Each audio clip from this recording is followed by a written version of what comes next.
రోడ్డెక్కారు. ఏళ్ల తరబడి విధులు నిర్వహిస్తున్న తమకు ఉద్యోగ భద్రత కల్పించాలని ప్రభుత్వాన్ని డిమాండ్ చేస్తున్నారు. 3 ఏళ్ల పాటు నర్సింగ్ కోర్సులు చదివిన వాళ్లను 15 ఏళ్లుగా ఈ వృత్తిలో ఉన్న వాళ్లను పక్కన పెట్టి 6 నెలల శిక్షణతో ఏఎన్ఎంలను శాశ్వత ఉద్యోగులుగా నియమించే జీవో ఉపసంహరించుకోకపోతే విధులు బహిష్కరిస్తామని సర్కార్ను హెచ్చరిస్తున్నారు. ఇక రాష్ట్ర వ్యాప్త సమ్మెకు సిద్ధమైన నర్సింగ్ స్టాఫ్ మీద 9 టీవీ ప్రత్యేక కథనం.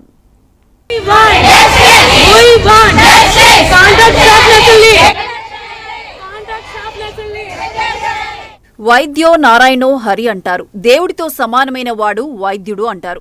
రోగి ప్రాణాలు కాపాడటంలో వైద్యాధికారి, అసిస్టెంట్ ప్రొఫెసర్, పీజీల తర్వాత అంతటి స్థాయి కేవలం నర్సులకి మాత్రమే ఉంది.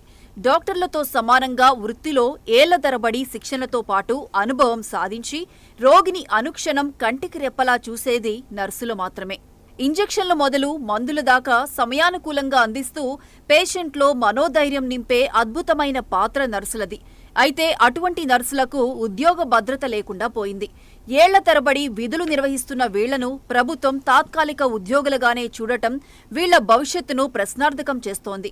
కేవలం 6 నెలలు శిక్షణ పొందిన ఏఎన్ఎంలను శాశ్వత ఉద్యోగులుగా నియమించడం పట్ల వీరు తీవ్ర అభ్యంతరం వ్యక్తం చేస్తున్నారు. కూడా చదవకుండా వాళ్ళు ఓన్లీ 10th బేసిస్ మీద వాళ్ళు ట్రైనింగ్ వచ్చారు. అలాంటి వాళ్ళు ఒక పేషెంట్ కేర్ ఇవ్వాలని గవర్నమెంట్ మరి ఎలా నిర్ణయం తీసుకుందో అనేది మాకు ఇంకా ఆశ్చర్యం కలిగిస్తుంది. కానీ వెంటనే అందరినీ రెగ్యులర్ చేసి మాకంటూ ఉద్యోగ భద్రత కావాలండి. మాకు ఎటువంటి జాబ్ సెక్యూరిటీ లేకుండా మేము పనిచేస్తున్నాము. దయచేసి చంద్రబాబు నాయుడు గారు కానీ, పవన్ కళ్యాణ్ గారు కానీ ఈ జీవోని తక్షణమే రద్దు చేసి మాకు తప్పకుండా న్యాయం చేస్తారని మేము విన్నవించుకుంటున్నామండి. రాష్ట్ర వ్యాప్తంగా సుమారు 12,000 మంది ప్రభుత్వ ఆసుపత్రుల్లో నర్సులుగా పనిచేస్తున్నారు. 15 ఏళ్లకు పైబడి విధులు నిర్వహిస్తున్న తమకు అన్ని విభాగాలలో, అన్ని అత్యవసర సందర్భాలలో సేవలు అందించగలిగే స్థాయి తమదని చెబుతున్నారు. వాళ్ళకి ట్రీట్మెంట్ ఇచ్చేంత నాలెడ్జ్ కానీ కెపాసిటీ కానీ వాళ్ళకి లేదు. అది చేయగలరు ఎవరు అంటే మమ్మల్ని వదిలేరనుకోండి. ఒక టీహెచ్సీలో నేను ఒక ఏదో స్టాఫ్ నర్స్ గా డాక్టర్ లేకుండా ట్రీట్మెంట్ ఇవ్వగలిగే కెపాసిటీ నాకు ఉంది. ఎందుకంటే నేను నేర్చుకుని వచ్చాను, నేను చేశాను. వితౌట్ డాక్టర్ మేము డెలివరీ చేసాం. వితౌట్ డాక్టర్ ఫిజికల్ కేర్ ని పాయిజన్ కేసెస్ వచ్చినా, స్నేక్ బైట్లు వచ్చినా, యాక్సిడెంట్స్ వచ్చినా, ఈవెన్ సూచన కానీ ఏదైనా కూడా చేయగలిగే కెపాసిటీ మాకు ఉంది. విశాఖ కేజీహెచ్ లోనే సుమారు 500 మంది నర్సింగ్ స్టాఫ్ 15 ఏళ్లుగా విధులు నిర్వహిస్తున్నారు. కనీసం 3 ఏళ్ల పాటు నర్సింగ్ ట్రైనింగ్ చదవకుండా, ఎటువంటి అధికారిక శిక్షణ లేకుండా గత ప్రభుత్వం తీసుకున్న అనాలోచిత నిర్ణయం మీద రాష్ట్ర నర్సింగ్ స్ట్రగుల్ కమిటీ ఆధ్వర్యంలో అన్ని ఆసుపత్రుల దగ్గర నిరసన కార్యక్రమాలు చేపట్టారు.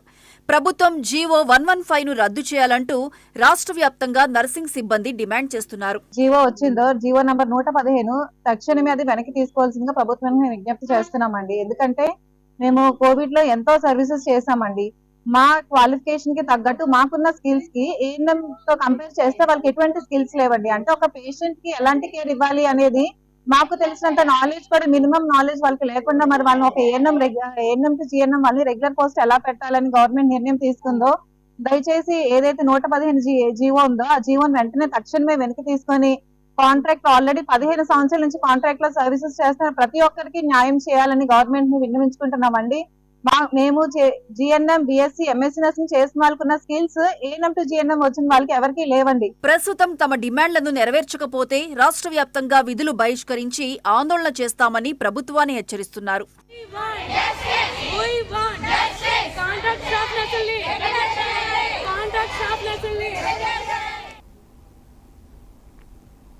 Right TV bulletin updates. Keep watching.